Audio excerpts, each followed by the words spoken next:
26, 27 years ago. And he says, Jim, I want to sit down with you. I got some questions I want to ask you. I want to counsel with you. I'm thinking, the guy's a loser. I'm not kidding. This is what I'm thinking. The guy's a loser. He kind of looks funny. You know, there's nothing about him that I want to sit down and talk to him about. But I put it in my calendar because I honor my calendar. So I honor the people I put in my calendar. We sat down, we started talking. The conversation really did go well. He was a really nice guy. I never saw him measuring up to anything, to be quite honest with you, but you want to know what happened from that meeting? There was a gentleman sitting this far away from me who heard our entire conversation. When we were done, he gets up, he has a suit on, a tie, walks over, says, I want to introduce myself. My name is Michael Phelps. He goes, I'm really interested in what you guys are talking about. Could we get together and do a one-on-one? Whoa! I said, absolutely. Because of that man, I became a millionaire in less than 2 years. Because he overheard my conversation that I almost blew off because I didn't think the guy qualified. There are so many stories like that in my life. I heard about other people's stories, but then they started happening in my life. And one of the things I learned is to never prejudge. And with this app, this referral app, yes, you're going to see, this is called the Near Me feature. Here's the cool thing about the Near Me feature. And could have been considered a detriment. You're going to see their face, their name, their contact information, and what they do for a living. Now, assuming they have that feature on, of course. On LinkedIn, you usually get that information, right? Because it's available. But you can say, well, now I know what they do and I can prejudge them. Absolutely not. You don't know who they know. You don't know what else they do, what else they want to do for a living. You following me? And all of a sudden, I could walk up to somebody and I could go, I could have the Near Me feature on, and if she has it on, I can actually see her, right? I'm in Applebee's restaurant. It could be anywhere, actually. It could be in the mall. It could be driving down the road, but I wouldn't do this if I was driving down the road. Actually, I would. I'd go, Doris, hi, successful thinkers. Oh, no, I wouldn't do that. But if we were in Applebee's or some other restaurant, I could walk up and go, hi, Doris, Jim Balsera. Hey, looks like you're in the Successful Thinkers family. This is fantastic. I saw that we have some synergy with our businesses. I'd love the opportunity to be able to connect with you later, if that's okay with you. The ultimate icebreaker. Never been available before, ever. Until Successful Thinkers. I mean, I know she's with someone else. I'm not going to interrupt her lunch to try to talk business with her. But if she gives me permission to call her, I'm going to call her. And if she's made her information available for me, because she determines that, not me, I can call her or at least email her if she made that available. Is that cool? Yeah. I mean, we are literally walking into the new age with new opportunity with all of our tools that we have. And I already mentioned the thing about the speakers, but you know what? Hey, I've said this so many times about the Successful Thinkers Network is going to be the American Idol for the entrepreneur. I watch The Voice, American Idol, X Factor, America Has Talent, and Britain Has Talent, and New Zealand Has Talent. I watch them all, man. I do. You know why? Because if it wasn't for those shows, 99.99999% of the people would never be found. And I want to create a place where those who are willing to do the work can be found. Not because you don't have the money or the expertise on SEO. I mean, I've been to seminars inside Successful Thinkers with people who teach on blogging and people who teach on SEO. And because I want to understand, I want to learn. I think I know enough to be fairly dangerous now with what I've learned over the years. And here's what I learned about this one guy who owns a URL that is quite a popular name. And he's telling us about search engine optimization, how to get your name to the top of the search engine, blah, blah, blah, all this stuff. And then I'm thinking, okay, well, can he really help all of us? I mean, because he's telling all of us he gets to the top of the search engine without any hesitation. And then he finally slipped it out, and he spends $300,000 a year to keep himself at the top. And then I look around and I go, who's got $300,000 missing? And then I go to another seminar, I'm learning about blogging. And it's like great stuff, because blogging is, by the way, important. By the way, social media, all this stuff's important. I am not here to downplay anything that's out there, because I believe that you need to be out there and you need to be exposed to it. And it is your credit. People are going to look you up. If they can't find you, they're going to question you, okay? And this guy, the guy that's telling everybody about blogging, he says, you know, you don't need to do anything else to get leads, just blog. Really? I hate writing. I mean, oh, now I gotta do something I don't want to do. And then I found out what his key words were. China culture, Indian culture. Had nothing to do with any person in the room. Not one person in the room. And your businesses. I say this to say that there's no doubt that what they're teaching us is important to know and to use. But at the same time, let's get back to reality. Our future is dependent on us. It's not going to be dependent on pay-per-click or dependent on search engine optimization unless you can compete at that level. And if you can't compete at that level, then it's not relevant. It's only relevant to the people that have the means or the expertise at those levels. And just remember, if you're have you ever typed in the word social media and find all these people on LinkedIn and Facebook that say they're an expert, right? Well, if they're all experts, and they're all teaching people with the same backgrounds, you're all competing against each other. You know where the real competition is? Where the real rubber meets the road? How you doing?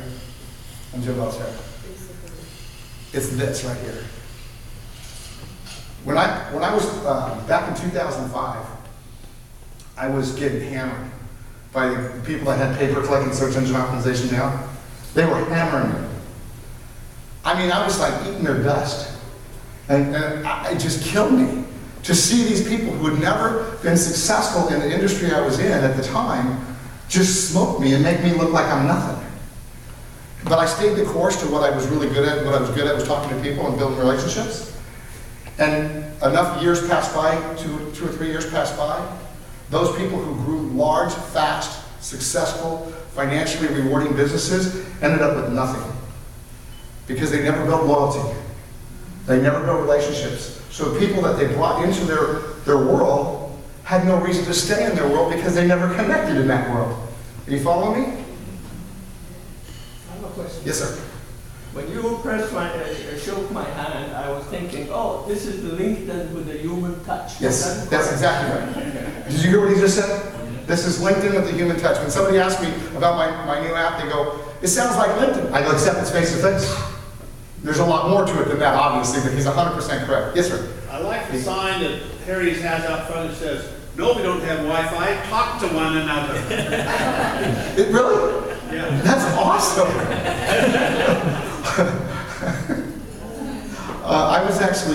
I actually got in trouble in a restaurant one time because I was looking at my cell phone, and the guy says, I won't talk to you if you have your cell phone on. I was going, are you serious? I mean, that wasn't really good for his business, but I saw where he was coming from. He was just tired of people ignoring him. Ambassadors. Currently we have 2 different types of ambassadors. Avi or I asked for some volunteers. The first one is a lead ambassador. Lead ambassador is his or her responsibility to basically make the decision, pull the trigger and find a location, and then reach out and find other people that will help him or her. We call them co-ambassadors. They can be registration, they can be admin on the social media sites, they can push the notifications out, they can do all these different things to help and rally around the lead ambassador. Well, when I first launched what we call certification, I'm going to tell you why we launched the certification. This was absolutely paramount. When I first launched Successful Thinkers, it was blowing up. It's like crazy, man. We opened over 200 chapters around the country. And then some of them started closing down, some of them changed their names. Just kind of bizarre stuff going on. They didn't want to honor the culture. And I realized, oh my gosh, they changed the deal. And I decided, I don't want another ambassador to become an ambassador of Successful Thinkers and use the name Successful Thinkers Network unless they are certified and understand our culture and honor to keep the culture alive. This is different, it's unique. And so we started the certification process. Right after we launched it, all these people came out of the woodworks asked to be certified. And they weren't specifically, they didn't have, like, they were going to work in this chapter and help and so on and so forth. But here's what I heard and what I saw. I'd go to a meeting and people would stand up and they or come to the front of the room and they would say, well, I'm a roaming ambassador. And on one hand, it's like, well, wait a minute, you're not helping the chapters. But on the other side, guess what they were doing? They were telling everybody about Successful Thinkers, and they were building the chapters by word of mouth. So I thought, you know what? Let's create a title called Global Ambassador. They don't have to be locked into a specific home chapter necessarily, but they're available to help if there's lacking co-ambassadors. And they can be a mouthpiece for successful thinkers because we can see that they're referring, right? This is huge. So we've officially made another title called Global Ambassador. I may be certified exactly the same way, an lead ambassador and co-ambassador. And I'm eventually the fourth ambassador, which does exist in my mind and in our business plan. It's called a regional ambassador. And that person basically will oversee and help the local chapters within driving distance of them.